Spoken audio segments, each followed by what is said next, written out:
Namaste. One of the things that patients regret the most is resentment or bitter indignation, or they don't like it, or they say that it's a problem, or they say it's a disorder, disease. And then what happens is that you may choose the path of least resistance, which could be lying down, not keeping a promise to yourself, saying that you're going to eat good tomorrow, saying that you're going to not drink as much, saying that you're going to not watch TV and eat healthier.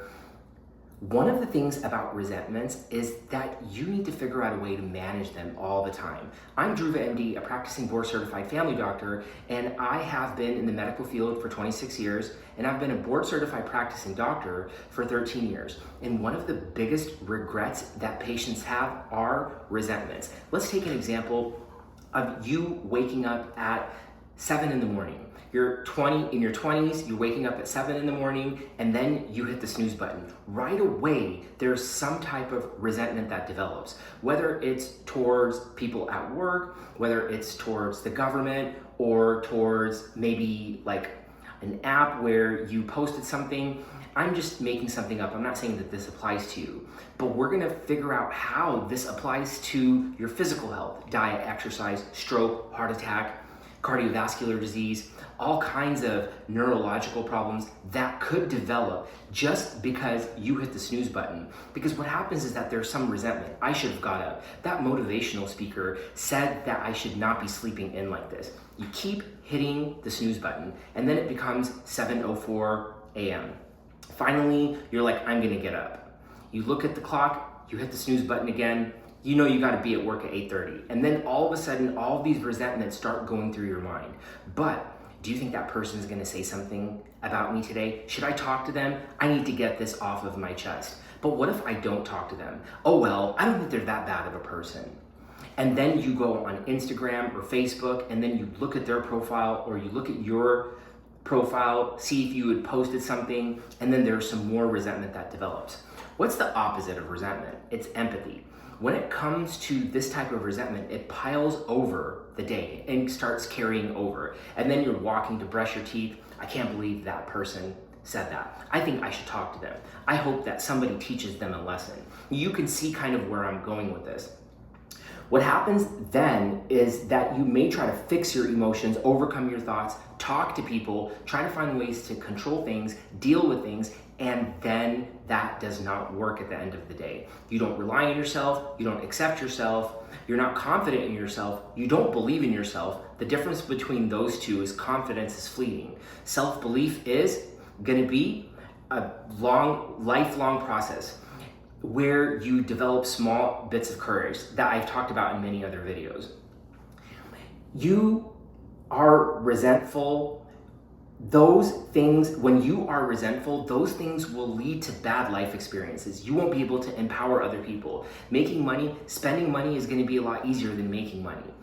Well, what do you do then? Well, there's medical evidence to support self-forgiveness. You can notice here how I didn't say forgive others. You want to be able to write these things down. When you write, you're 42% times more likely to achieve whatever it is that you want to do. Mind hygiene is a process that I've developed that's proprietary, that's supported by medical evidence. By therapies such as cognitive behavioral therapy, dialectical behavioral therapy, eye movement desensitization reprocessing therapy, rational emotive behavioral therapy, and my life experiences. When I was a teenager, I was in juvenile detention for stealing and joyriding.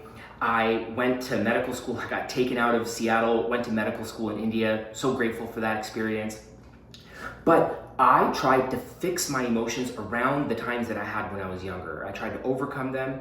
I tried to find ways to deal, cope, and control. What happened was that I wind up not accepting myself. And as I get older, I start drinking, I start drugging, doing cocaine. Then I have a substance-induced manic episode at 39. And that's what I want to prevent for you. I don't want you to experience what I experienced. Instead, what I could have done is I could have written these things down. Okay, I was a troublemaker when I was young. I blamed everything on my dad when I was young. But now I want to accept myself and try to find ways to forgive myself. When you approach something like this, think about it like a new workout program for the mind. For the body, there's CrossFit, Orange Theory, the gym, set training, TRX. multiple other different types of training. You can even do yoga, you can even do Pilates to help you get your physical body going. Similarly, mind hygiene is a technique where you write, you accept and embrace your thoughts and feel better about yourself.